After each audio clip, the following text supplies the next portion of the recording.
Welcome to your YouTube channel. আজকে আমরা যে টপিকটা নিয়ে আলোচনা করব সেটা হলো এভারেজ বা গড়। আলোচনা বলতে এভারেজ থেকে আমরা অঙ্ক অনুযায়ী কি করে একটা শর্ট ট্রিক্স করা যায় সেটা আজকে শিখব।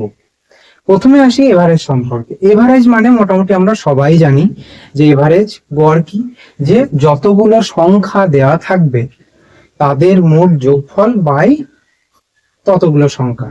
যেমন ধরা যাক তিনটে সংখ্যা দেওয়া আছে, যে সংখ্যা তিনটে হলো 3, 6 এবং 9। তাহলে এভারেজ মানে কি? এভারেজ মানে হচ্ছে সংখ্যাদ্বয়ের যোগফল, মানে 9 + 9 18 বাই তিনটি সংখ্যা 3। তাহলে এভারেজ হয়ে গেল 6। তাহলে আমরা এই এভারেজের কনসেপ্ট থেকে একটা জিনিস দেখতে পেলাম, যেখান থেকে কিছু ক্যারেক্টারিস্টিক্স বেরিয়ে আসছে। কি সেটা? যে এভারেজটা বড় সংখ্যার থেকে ছোট হবে এবং ছোট সংখ্যাটির থেকে বড় হবে। বোঝা গেল? কি বললাম? এভারেজটা বড় সংখ্যার থেকে ছোট হয় এবং ছোট সংখ্যার থেকে বড় হয়। এখন একটা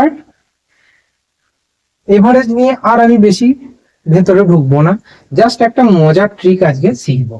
কি সেটা? ট্রিকটা হচ্ছে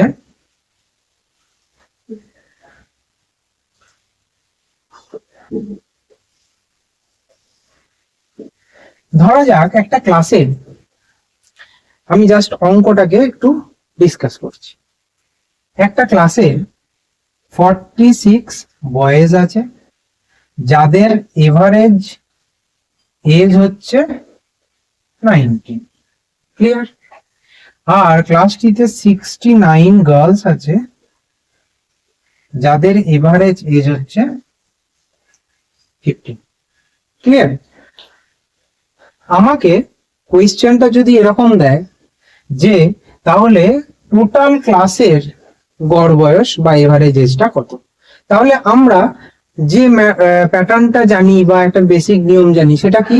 সেটা হচ্ছে এটা, যে 46টা ছেলের মোট বয়স হচ্ছে 46 × 19 প্লাস 69 গার্লসের মোট বয়স হচ্ছে এটা বাই মোট ছাত্রছাত্রী সংখ্যা 46 + 69।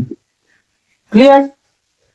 এইবার এইটাকে যদি আমাকে বসে বসে করতে হয়, এই গুণ যোগ এবং তারপরে এই গুণ, তারপরে যোগ, তারপরে আবার ভাগ, তাহলে একটা অঙ্ক করতে গেলেই মোটামুটি আমার পরীক্ষা শেষ। তা এই ধরনের যখন অঙ্ক দেবে তাহলে সেটাকে আমরা খুব সহজ উপায়ে কি করে সলভ করব সেটাই আমরা আজকে শিখব। প্রথমেই আমাদেরকে যেটা করতে হবে, ছেলে এবং মেয়ের সংখ্যাটি আমরা লিখে নিলাম। ছেলের গড় বয়স কত? 19, মেয়েদের 15। প্রথম কাজ দেখব যে এই যে ছেলে এবং মেয়ে আমাকে বের করতে দেবে, কি যেটা বের করতে দেবে সেটাকে আমরা কোনো কাটাকাটি যদি যায়ও করব না, রেশিও ছোট করব না, কারণ সেটা আমাকে বের করতে হবে। তার অপোজিট টার্মটা মানে যেটা দেয়া থাকবে এখানে, যেমন বয়েজ এবং গার্লসের নাম্বারটা, এটাকে আমরা 23 × 2 = 46, 23 × 3 = 69 কাটাকাটি করতে পারবো। তাহলে এইবার যদি দেখা যায়, আমি ধরে নিচ্ছি এখানে আমার একটা প্রসেস হচ্ছে, লেট দা এভারেজ হচ্ছে, আমি ধরে নিলাম 15, যেটা ছোট আছে আমি সেটাকেই ধরে নিলাম কারণ আমার ক্যালকুলেশনে ইজি হয়ে যাবে। এইবার 19 15 থেকে কত বেশি? +4, 15 15 0। ছেলে কয়জন আছে? 4 জন। তাহলে 4 × 2 = কত হলো? +8। আর 3 × 0 কত হয়? 0। তাহলে এই দুটোর অপারেশন করলে কত হবে? +8 এলো। এইবার +8, এখন স্টুডেন্ট সংখ্যা কত? 3 আর 2 এ 5টা। তাহলে 5 দিয়ে যদি আমি +8 কে ভাগ করি, আমার কি আসছে? 5 × 1 = 5, 5 × 6 = 30। যেহেতু এখানে এই প্লাসে আনসারটা আসছে, সেই জন্য আমি যেটাকে ধরেছি তার সঙ্গে প্লাস করব, 1.6। তাহলে আনসার কত হয়ে গেল? 16.6। প্রসেসটা মনে হতে পারে খুব জটিল, হ্যাঁ, প্রথমে যখন করব তখন মনে হবে যেটা খুব জটিল, কিন্তু এইটা যদি আমি একবার রপ্ত করে ফেলি, 2-3 বার 4 বার প্র্যাকটিস করে, তখন দেখব যে যে প্রসেসে আমরা ছোটবেলা থেকে করে আসছি বা যে প্রসেসে আগে আমরা দেখলাম, সেটা যেটা আনসার করতে যে টাইম লাগবে, যদি আমার এই প্রসেসটাকে আমি করায়ত্ত করে নিতে পারি, তুলে নিতে পারি, তাহলে আমার করতে সিকি ভাগ সময় লাগবে। বোঝা গেল? তাহলে আর একবার প্রসেসটা বলে দিই।